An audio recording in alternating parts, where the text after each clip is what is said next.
Like, he's definitely not Avicii. He's not David Guetta. He's just this guy from Crew. So that quickly got filed in the bin, and I've just bought a standard DJ booth like everyone else. Went from there.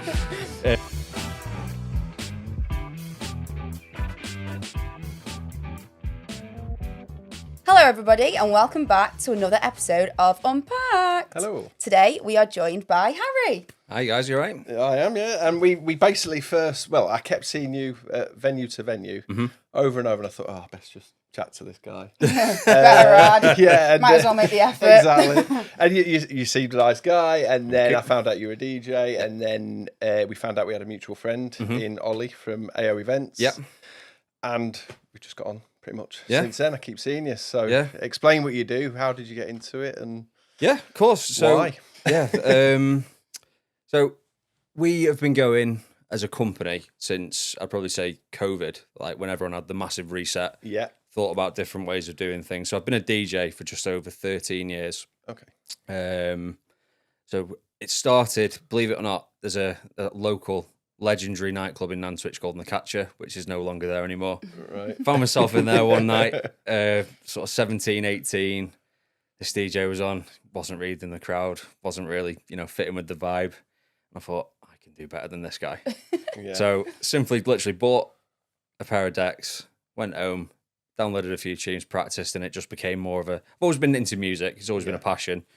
But it's just gone from there. Started the usual. I'd probably say the best way you can do it, learning your trade through like the pubs and the clubs, doing just random Friday and Saturday nights, and then more harsher audience, the less forgiving. Yeah. To be fair, it teaches you how to have a tougher skin from the off. Yeah. And then it gets you from pub crowds to wedding crowds, and arguably I don't know which one's worse, especially after a drink's involved. But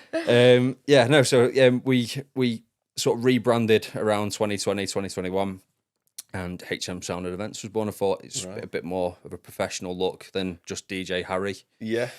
And then people just started to book and resonate with that brand. Yeah. And it's been... Well, it happened quickly, didn't it? Very quickly, yeah. You sort of just came, to me, you sort of came from nowhere. Maybe as DJ Harry, you didn't exist, but then as... Well, that's it, yeah. Your company, all of a sudden, it was everywhere. You had your proper branding and... Yeah, like I say, I just kept seeing you at different venues, and it was like, blimey, this guy's busy. Yeah, I mean, the concept of the business started really when I first went into it. So my dad, as I mentioned to you guys before we started, he built me my first DJ booth. Yeah, and it said HM on the front of it, and I thought, like, looking back on pictures, I thought, who do I think I was? With just the logo of HM, who is this guy? Like, he's definitely not Avicii. He's not David Guetta. He's just this guy from Crew. So that quickly got filed in the bin, and I've just bought a standard DJ booth like everyone else. Went from there. Thinking you were big time. Yeah, absolutely. But yeah, no, it started relatively quickly, and as I said, as soon as you get into that wedding trade, you build up, your profession. And I think that's really our bread and butter now. Yeah. Good. How did you find the transition from going from pubs and clubs to weddings? And why? Why did you suddenly think, all right, I'll do weddings? Well, I think it's no sort of secret that, weddings it's a profitable industry. Yeah.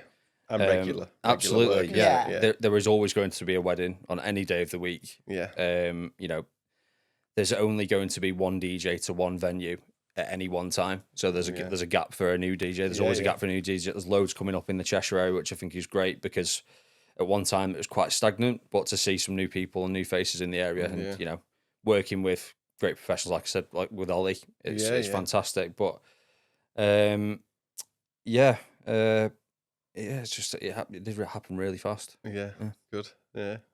Perfect. So what is your biggest piece of advice then to your brides and grooms? So there's a few. So the first one I thought of, and I don't know whether this is something that many other DJs in the area kind of think of it as, but it's something I think is quite unique. I think for any bride and groom that hasn't got really like a wedding planner or a toastmaster in the daytime, but sometimes within our packages we do offer all day packages. So what I would recommend to any bride and groom is to use your DJ as almost like a secondary wedding planner. Right, okay. So get your money's worth. Yeah, absolutely. Yeah, 100%. Like, if we're booked out for an event or a wedding, we are there for the duration. Yeah. We're never going to any other location, so we're always going to be focused on that one event, and we're going to try and make that as the best event that it can possibly be. So from the off, we're discussing on consultation calls with our brides and grooms and clients. You know, how do they want their night to look? What sort of vibe do you want to set? Off the back of that, we can recommend certain suppliers, like the Added Extra, or any other companies that would maybe fit the aesthetic, or, you know, because I think the essentials when you're booking a wedding DJ or booking a wedding is first your venue, your food, and then your entertainment, and then things that go around it. Yeah. So if the DJ or the entertainment's the first person that you've booked, use them for any advice, especially when it comes to things like timings and stuff like that. Because if you haven't got a wedding planner, I don't really come across many wedding planners, to be honest with you. Do you not? No. So your DJ will know when's the best time to do something. So your first dance or your cake or bouquet toss, ask them when it will be the best time to do so, or the most convenient, I'd say, because obviously on your wedding day you're going to be pulled from pillar to post as a bride and groom. It does make sense for the DJ to do it, because like you say, you know, all the times you'd know the venue. You obviously know the venue staff. Yeah, because you spend a lot of time with them, don't you? Yeah. So you actually know everything, and you're the man with the microphone. So it kind of makes sense that you do some kind of toastmastering or some kind of day order. It cuts out the middle man, really, doesn't it? Because if you understand it all, you can just shout it over. Yeah, that's it. That's Get over to the cake, guys. That's it. Yeah, I mean, that was that's another thing as well about the whole cake cut thing. I don't know where you guys stand on it. I don't know whether that's a nick of previous, but just I know going into it's got a few ways this way. Put your wedding cake near the dance floor, and not the other side of the venue. That's just one. But I have to clean the dance floor. Very true. Very true. Get yourself an experienced waiter staff or bar staff to carry the cake really carefully off the dance floor. Yeah, or they'll scrape the table along my LED acrylic, and I'm like, oh my god. Okay, put it to the side of the dance floor. Side of the dance floor. On the floor, which is not owned by you guys. We've agreed on that. That's good. Absolutely. Second piece of advice I've got is, if you've not got, as I said in our consultation calls, we go for everything. So from order of day is our first part. The second part is to talk about, obviously, the music. That's why you book a DJ. Yep. So we usually recommend to our bride and groom or our couples to give us roughly about 30 songs. So a DJ on an average night in a 5-hour set will play between, I'd probably say, about 80 and 100 songs, depending on how long you want the songs to be, or whether you want them quick mixed. So, I'm sorry, I'm saying DJ terms now. You get the gist of quick mix, or whether you want the full song to be played. So between 80 and 100 songs. So if you give your DJ them 30, you know, off the back of that, I will look at them songs and I'll say, right, I know exactly what will go well with this song. Yeah, I know what sort of vibe to sort of follow them songs up with, and it really just gives us a good idea. If you really don't know, I refuse to believe that no one's got a favourite song or a favourite selection of songs that they've grown up listening to. Yeah. But if you've not got a selection of songs, give us genres. Yeah. Genres that you love. So whether that be R&B, you know, dance music, anything like that. Yeah. You know, just give us a bit of advice. Some of the best and some of the worst gigs have been for us when we've not been given anything at all. Oh, really? Because we've purely just got to go off reading a room. And we've got to try genres from the off that we, you know, maybe we'll get a good reaction. We'll go from one genre to another that'll be really poor. If we know that from the off, it sets a really good I've always scene. thought that, though. I mean, for me, that's what a DJ's job is. Yeah. You literally read the room and you entertain the room. Yeah.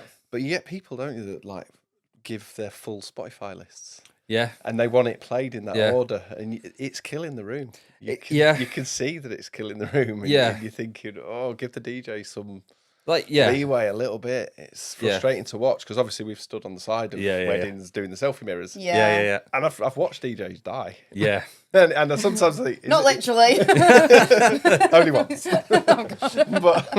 but no, you just think, give the guy a go. Yeah. So like you said, there's a flip side to that. There is no point in having a DJ if you're going to give us 100 songs. I mean, to be fair, if you say to us, here's 100 songs, pick what you think works best, then that's a different scenario. Because that, to be fair, you've given us a full brief. But on the flip side to that, again, if them 100 songs or them, you know, how many songs you've given us only resonate with you two as a couple and not the rest of the room, that makes it really hard. Yes. Yeah, because if them two are into Nirvana and Green Day, and then all of a sudden the rest of the room's into Tina Turner and Cliff Richard, you're really stuffed, aren't you? Exactly that. Yeah. And it's really hard to say no to people. I obviously as a DJ, you're a crowd pleaser, right? Yeah. So if someone comes up to me and says, "Oh, can you play this song?" I'm like, "Oh, I love that song so much." But if I play anything of the sort like that, I know it'll go down well with the rest of the room.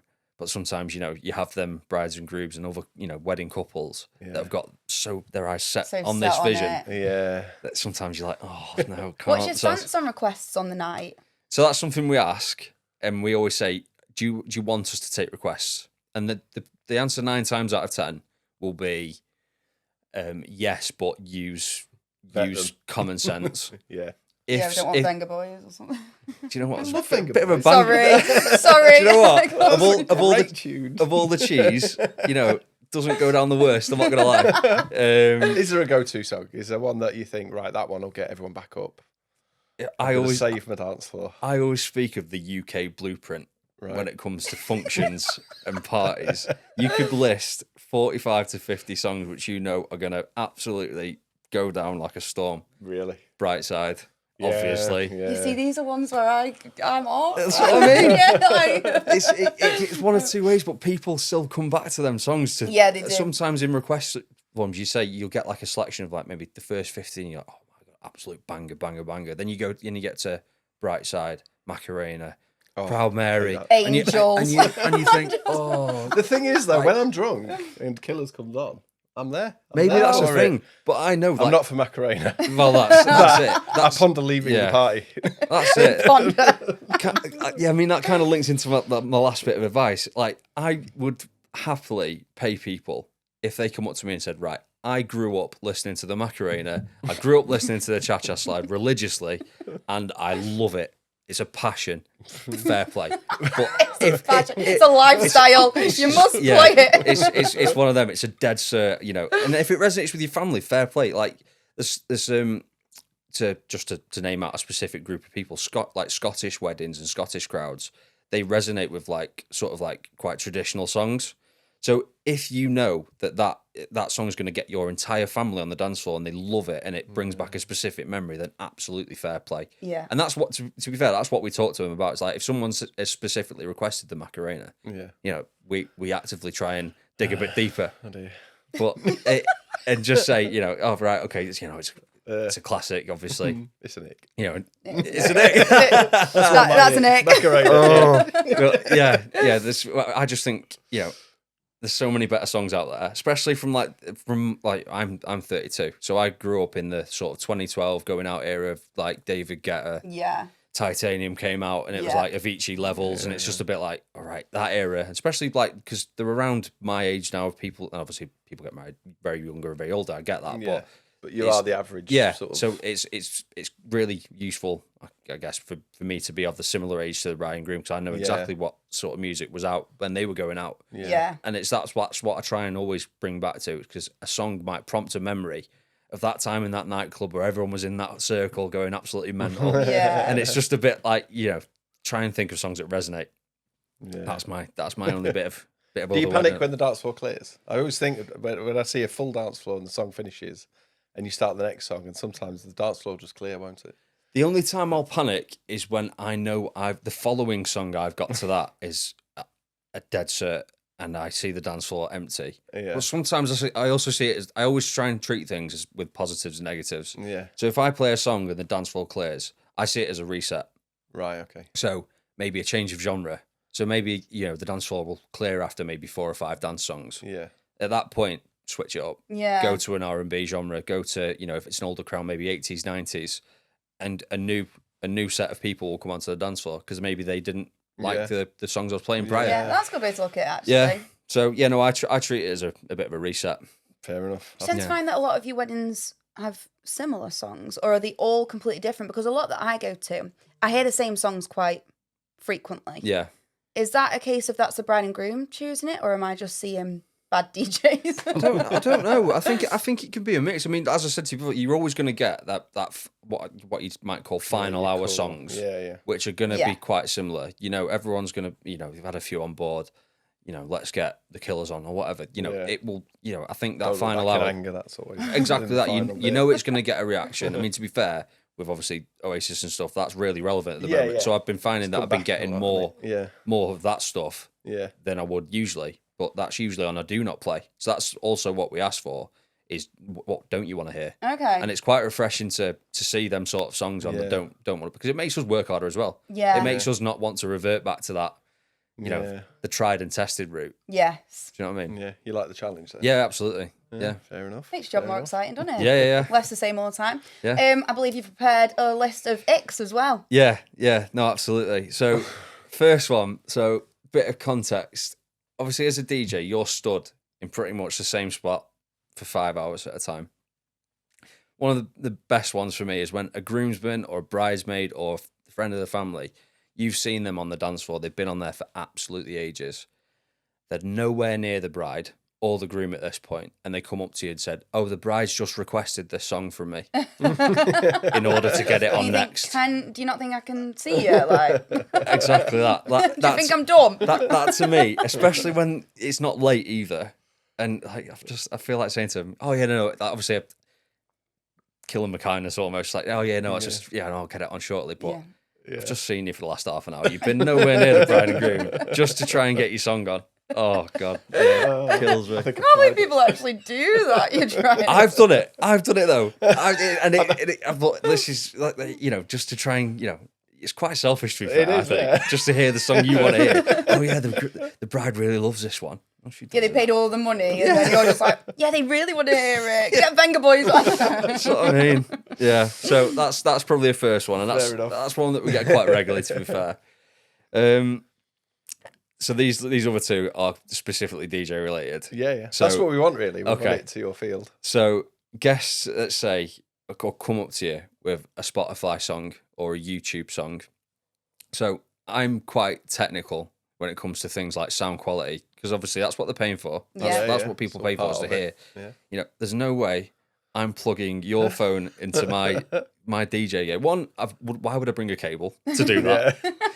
And two, why do I want to hear a Jet 2 ad in the middle of a YouTube? Imagine that. Nothing beats a Jet 2 holiday. I mean, to be fair, it'd probably go off at the moment. Hey, well, it literally would. But yeah, you'd fill the dance floor. It's that. It's either that or some sort of insurance advert in the middle of a song. I'm not going to risk that. I mean, like, for context. So, as I said to you before, we do pre-prepare like some sort of rough playlist. Yeah. But we've got on average about 15,000 songs that we carry with us at any one time. So the likelihood of us actually having that song, it's really high. Yeah, we will have the song, but I'm not plugging your phone into my it could be a text. You could have your phone on, loud. Call could come through. I'm not going to ruin that for my bride and groom. I'm sorry. I can't believe people even try and do that. I'll just plug it in, mate. Like you've never done that? No, I've never. No, I'm pretty good with the DJs. I don't bother them. Fair play for you. Fair play. Shut up.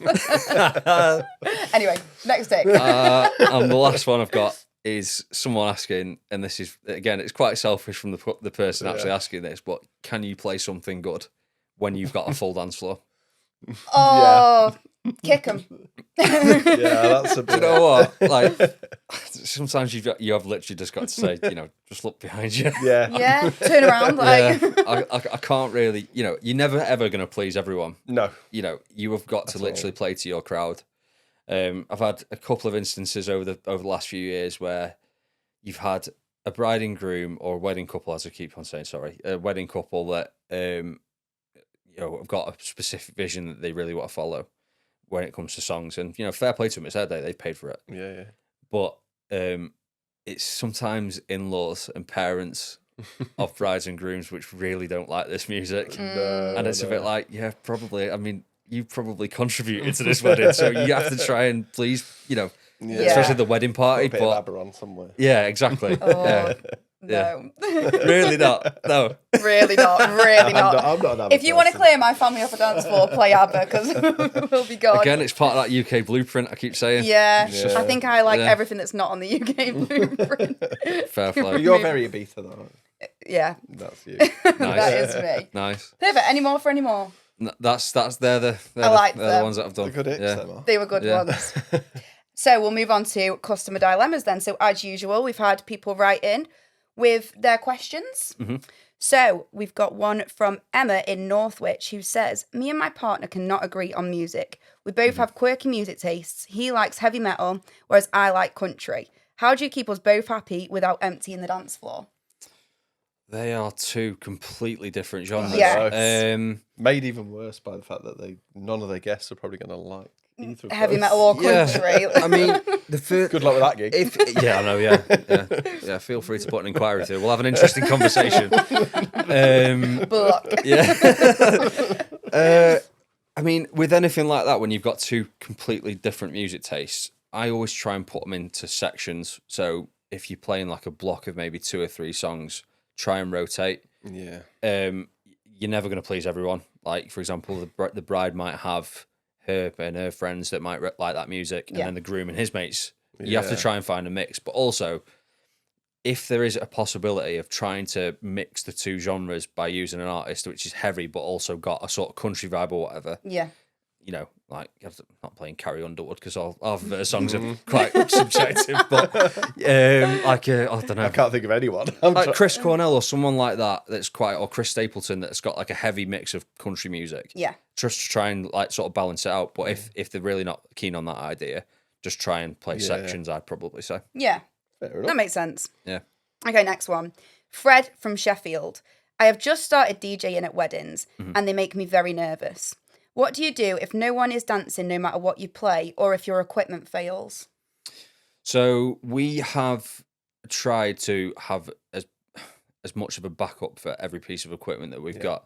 Now, you can really go like heavy on this, or you can just have, a lighter option. So what we have is we have a main set of speakers that we use, and we have a backup PA system that we keep with us in the van. It's not expensive, but it's a backup. Yeah.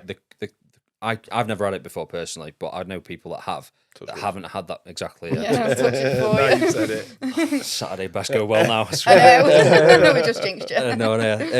But as I said, it's never happened to me before. But I know people that haven't had backups, and I just think someone's paid an absurd amount of money, maybe for you to be there, but also for the whole day. Yeah. I couldn't think of ruining someone's. You only get one go at these things. Yeah. It's not as if you can come back tomorrow and do it. It's do a it dress again, rehearsal.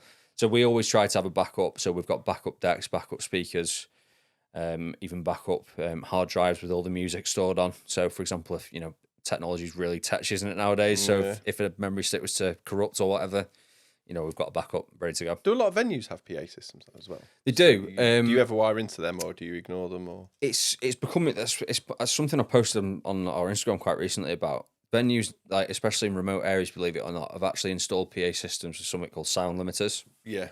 So sound limiters are becoming more and more popular. Where I don't know whether it's down to bad experiences with DJs.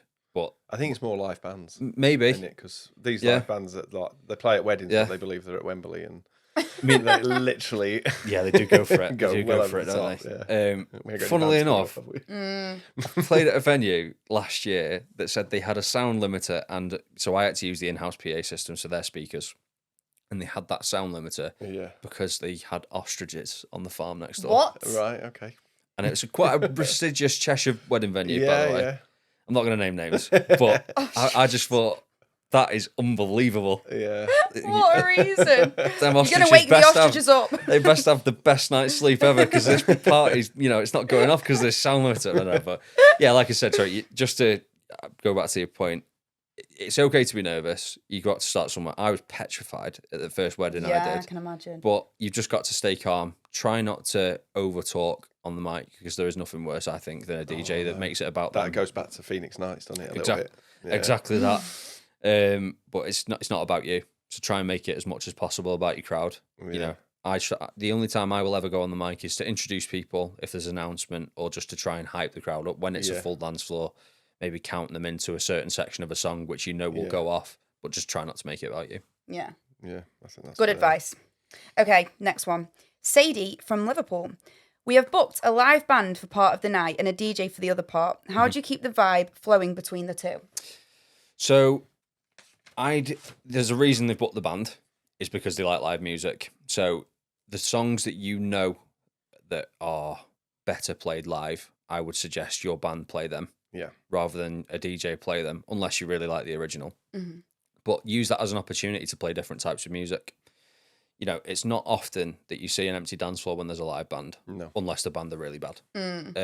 So you pay a lot of money for the live bands, don't you? It's absolutely. At all. No, absolutely.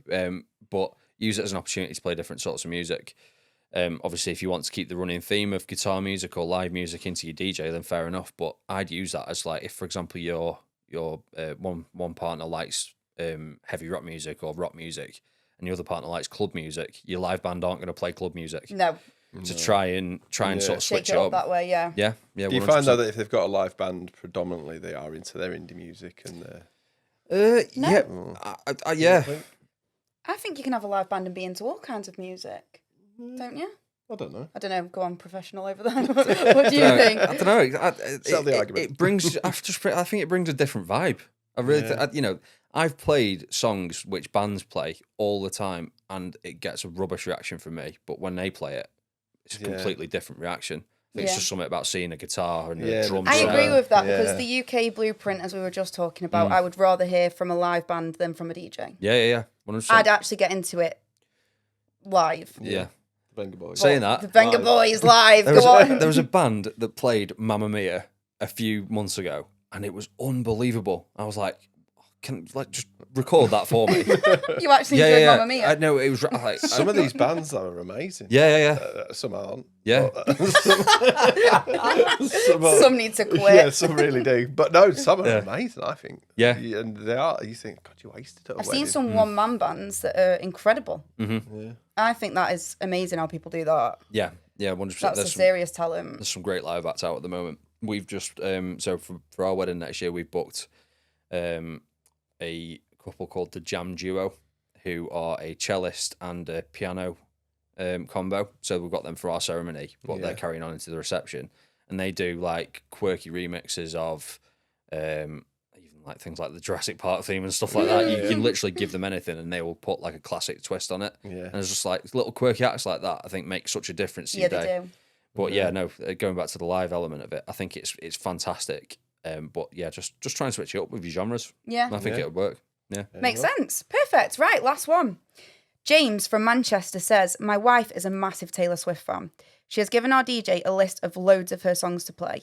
Other than her friends, no one else actually likes Taylor Swift. I don't have the heart to tell her no, but I don't want people to get bored. How would you tackle this on the night? A DJ will know what songs of Taylor Swift's go down the best, I'd say. Like, Love Story. Everyone knows that song. I think it's just been drilled into everyone over the past few years, hasn't it? Yeah. With a tour and stuff. Is there a few of the lesser known songs that can potentially be taken off that list? I don't know. Because people are more likely to get on the dance floor to songs they know. Yeah. So you're likely to hide the songs within other songs, or just do a Taylor Swift 15 minutes and get it over with? That's it. You could do a Taylor Swift 15-minute takeover. Yeah, you could do a medley, yeah. Yeah, 100%. I mean, I'd say that to them up front. It's like, obviously, it's quite Taylor heavy, this playlist. Yeah. How do you want to go about it? And try and find a happy medium. Yeah. But sometimes as well, you can give us 30 requests as DJs, and sometimes your bride will come up to you halfway through the night with songs that aren't being played off that request list, and play more of this, it's going down really well. Yeah. You've got to remember, you they are your songs that you've requested. Yeah. But you've just got to make sure you're accommodating everyone in that room. Yeah. So just a bit of everything will keep people happy. So that's the thing. If it's just the bride and groom liking it, there's not going to be any atmosphere there, is there? Yeah. So the room's just going to completely fall flat. Yeah, and that's why we say, will you allow us to take requests? And if it's yes within reason, happy days. But if it's no, sometimes it's really difficult. Yeah. But no, 100%. Yeah, just to try and condense it to the more known songs. Perfect. Yeah. How can people find you then? So we're on socials. So Instagram HMSound_events. And hmsoundevents.co.uk is our website. Yeah, so feel free to pop us a message and take it. You're very active on there as well. There's stuff going on. Yeah, so on our Instagram we've got examples of live mixes, which I think is really important for people to actually window shop, because Instagram's more of a shopping centre now for people to. It fully is, yeah. To go. That is your wedding fair in a way, isn't it? Absolutely. So live mixes, examples of our setups, different lighting styles and reviews, etc. Yeah, all on there. Brilliant. And I believe you've got a new setup. Yeah, so for September this year and onwards, we've seen an influx of sort of more barn weddings. Rustic, I think that rustic weddings that should becoming more and more popular. Yeah. And my dad, bless him, he's my roadie. He's the core of the business behind the scenes. I've met his dad. Great guy. Is it? Very chatty, but a great guy. He loves to talk about anything but DJing. Yeah, he does. Yeah, yeah. Like he's just literally the, I like to say the muscle, but bless him, he's getting old now. But yeah, he recently retired from joinery, and he's muscled up a rustic DJ booth for us to show to the world. So that'll be great for the barn weddings and the rustic weddings. So that's now available for people to have. Amazing. Good. Well, thank you so much for coming on. Thank you for having me. Cheers, guys. And we will see you all next week. Bye-bye. Bye-bye. Bye.